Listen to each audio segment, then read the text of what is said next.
Tracking your watch history on Netflix is very simple. Hello everyone, in this video I'm going to walk you through on how to find watch history in Netflix.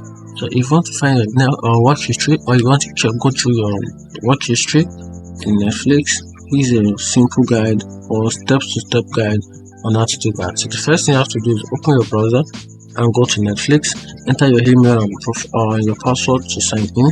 Once you sign in, click on your profile icon in the top right corner and select account.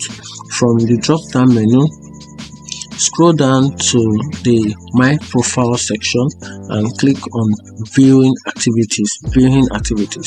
Now you will see a list of all the shows and movies you've watched. You can also download this list if needed.